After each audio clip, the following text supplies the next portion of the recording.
Universitas Udayana tahun 2021 Desa Sastra dengan saya Sonya dari bidang sosial ekonomi. Masalah utama di Desa Sastra yaitu pengolahan sampah rumah tangga yang belum terselesaikan secara efektif.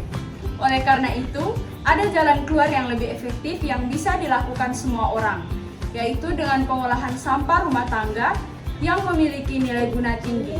Salah satunya sebagai bahan pembuatan pupuk kompos.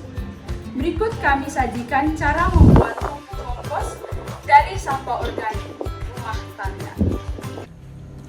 Adapun alat yang dibutuhkan, yang pertama ada sarung tangan. Sarung tangan ini berfungsi untuk melindungi tangan kita dari kuman dan bakteri.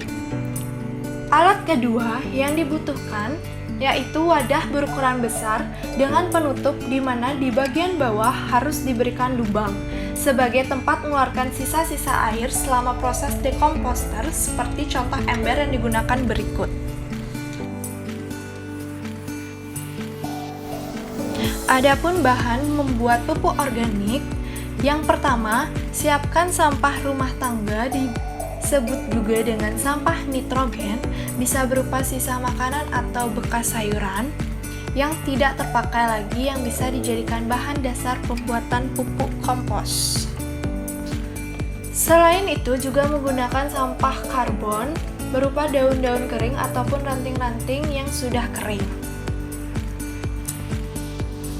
Selanjutnya, siapkan tanah bekas untuk mempercepat pembuatan pupuk kompos. Tanah bekas ini merupakan tanah bekas yang sebelumnya menjadi media tanam tumbuhan yang sudah jenuh yang akan beregenerasi kembali menjadi pupuk kompos baru. Yang tidak kalah penting yaitu cairan pupuk EM4 sebagai tambahan. Fungsinya agar pembuatan kompos ini menjadi mudah dan cepat yang dapat dibeli di toko pertanian. Terakhir, ada air gula merah yang berfungsi sebagai sumber energi bakteri dekomposter yang kita berikan pada kompos yang akan kita buat.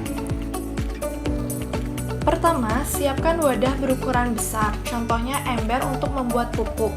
Langkah yang selanjutnya, kita masukkan tanah bekas secukupnya di dalam dasar ember tempat membuat pupuk. Jangan lupa, ratakan tanah bekas di dalam dasar ember. Tahap selanjutnya, masukkan semua sampah organik yang sudah disiapkan tadi.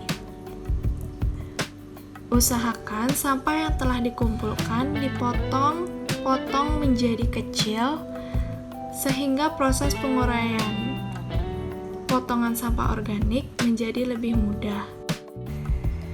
Kemudian, masukkan tanah bekas secukupnya ke dalam wadah yang telah terisi sampah organik. Ketebalannya bisa kamu sesuaikan dengan wadah dan banyaknya sampah organik.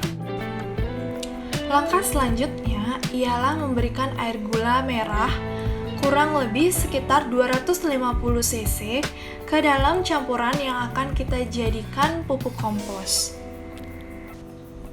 Tahapan berikutnya, memasukkan mikroorganisme lokal, yaitu dalam hal ini kami menggunakan EM4. Yang sebelumnya dilarutkan menggunakan air dengan perbandingan 250 ml air dengan 3 tutup botol mikroorganisme lokal, yaitu EM4. Kemudian, larutan tersebut dimasukkan ke dalam ember pembuatan kompos. Langkah terakhir, aduk secara merata dengan menggunakan tangan yang sudah memakai sarung tangan. Kemudian, aduk secara terus-menerus hingga campuran yang ada di dalam ember tercampur hingga merata. Pastikan wadah harus ditutup dengan rapat agar pupuk yang Anda buat di rumah tidak terkontaminasi oleh air hujan, hewan, dan terkena paparan sinar matahari. Proses pembuatan pupuk ini memerlukan waktu sekitar 3 minggu. Setelah melalui proses yang cukup panjang dalam pengelolaannya, inilah contoh dari pupuk kompos yang sudah jadi. Teksturnya sudah menjadi halus dan terurai. Selain pupuk kompos, Sampah organik ini juga menghasilkan pupuk cair yang tidak kalah bermanfaat dengan pupuk kompos yang dimana pupuk cair ini didapatkan dari hasil penguraian bahan organik. Tahap pengemasan, bahan yang diperlukan yaitu kantong polybag kecil dan botol-botol bekas. Selanjutnya, pengemasannya, masukkan pupuk kompos yang sudah jadi ke dalam kantong polybag dan pastikan kantongnya terisi penuh.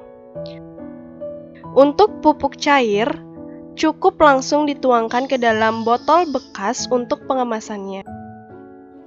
Inilah hasil dari pengemasan dan pupuk sudah bisa diperjualbelikan.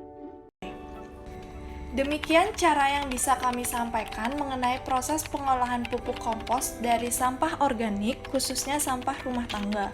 Dengan cara yang mudah, dengan peralatan yang sederhana yang bisa ditemui di sekitar lingkungan kita, dan bisa diterapkan di masing-masing rumah.